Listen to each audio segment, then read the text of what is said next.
Yeah, man, I think I'm gonna call this what we're doing right now. I think I'm gonna start that series called T-handles and torque wrenches. Yeah. I think that's gonna be it, man.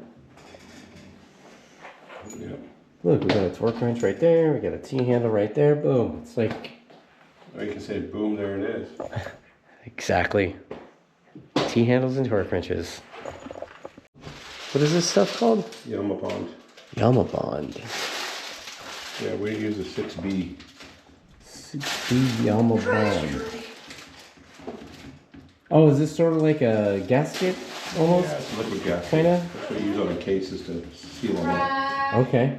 So it's not like a formed gasket you slide on. You just put this. Yeah, no, because you actually don't end up with any gasket because this stuff squeezes out for the most part. It just takes irregularities of aluminum. Oh. Just for you to hold all these bearing clearances proper, it needs to be aluminum on aluminum, not rubber or gasket material. It'll eliminate the gasket material. So you just paint basically the whole surface all the way around, and then Only on the perimeter. Yeah. Not where the bearings are. There's little gaps here. Yeah. See those little gaps right there? Yeah. It keeps the sealant from working its way into the bearings. So when it squishes out, it goes into that gap. It doesn't push its way into the bearing. Okay. Because you don't want the... Oh, so just on the perimeter. Oh, okay, now I get it. Keeps the oil out of the atmosphere. Keeps the atmosphere out of the engine, the oil out of the atmosphere. Meaning oil. So that's it. It's not really much to it. Just go all the way around. And once this is done, we're able to put the cases together. Yeah, it's really starting to look like an engine now. And we'll be going 200 miles an hour down some straightaway. So you grease up the backside of there too, huh? Yeah, underneath the washer. Okay. All the whole screw stuff. So you're greasing the threads and the washer.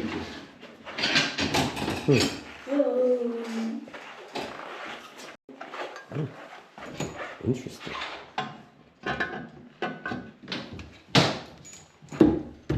Wow.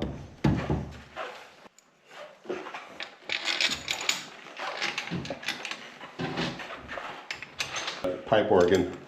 Okay, pipe organ. Yes. Yeah, okay, that makes sense. That's yeah. There's no strings in there, so No, it's a pipe organ. pipe organ. It Yeah. blows air out the exhaust and makes that beautiful tone. The MotoGP soundtrack. Yep. It plays the whole MotoGP soundtrack out the exhaust pipe.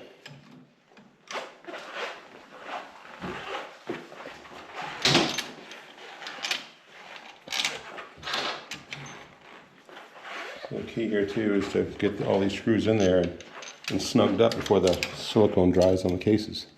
So it gets pushed out of the way where it needs to be. And bearing clearances maintain their clearance. So you don't put any on the bearing areas. You got to maintain clearance. Yeah. Why else measure Clearance. Clearance.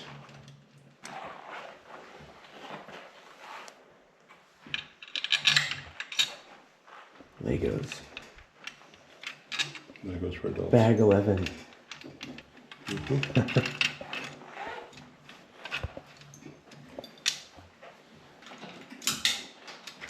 So there's various length ones. And after doing these bunch, you kind of learn what goes where.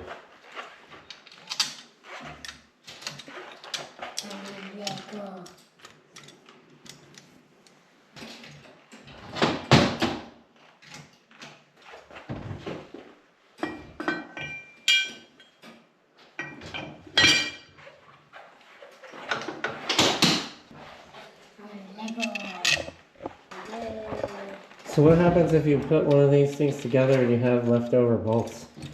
Something's wrong. That means you shouldn't be building engines. If you have leftover hardware, you should be fired.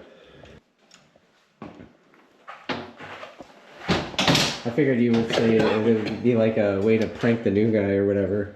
Well, yeah, that's a way to do it too.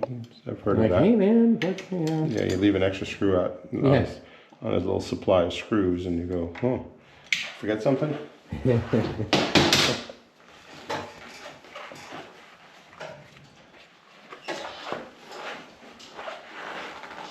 Not too many new guys in this shop, though. No. Not that I hear of, anyway. No. Not too many FNGs.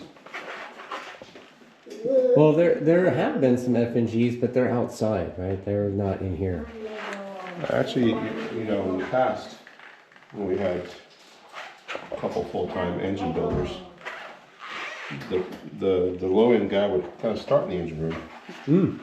If he was going to be any kind of if he knew a little bit about mechanics, he would start in the engine room because it's the least creative part of the whole process.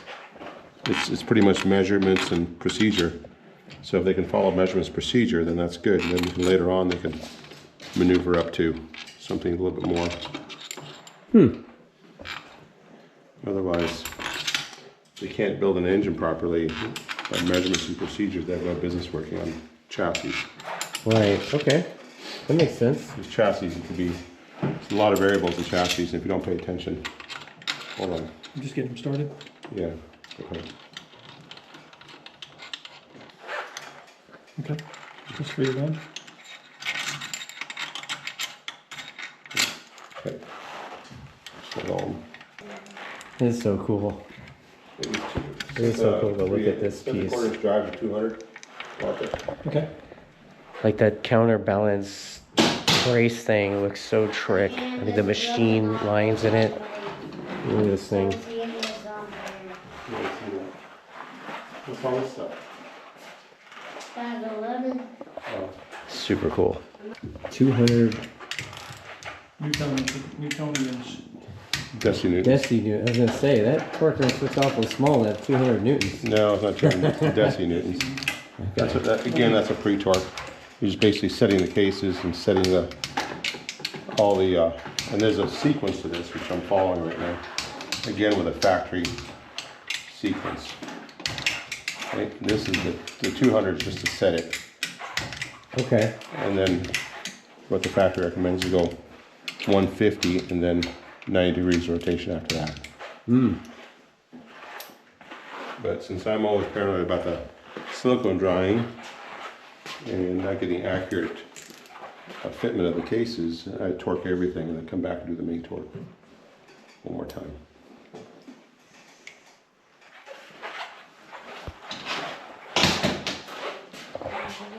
I guess it's good to be a little paranoid in the engine room. It's good to be paranoid. Save you a little bit of paranoia on the grid, maybe. Right? Oops.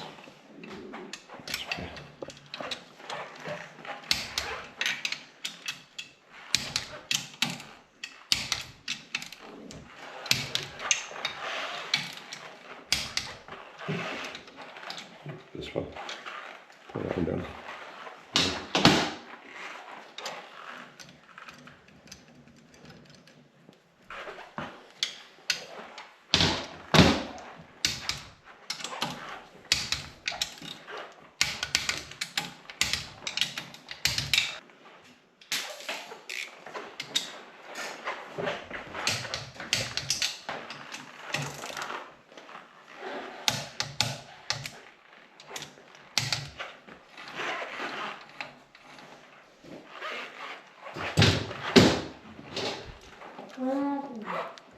If you can spin the crank by hand, just by the gear, then you usually did good.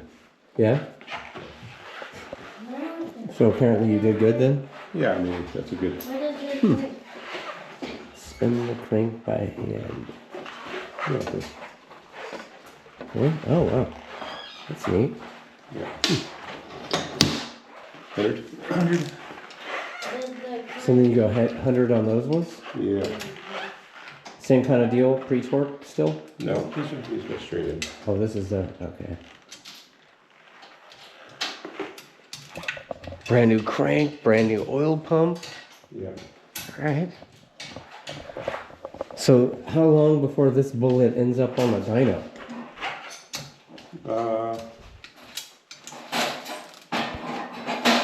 Probably Monday.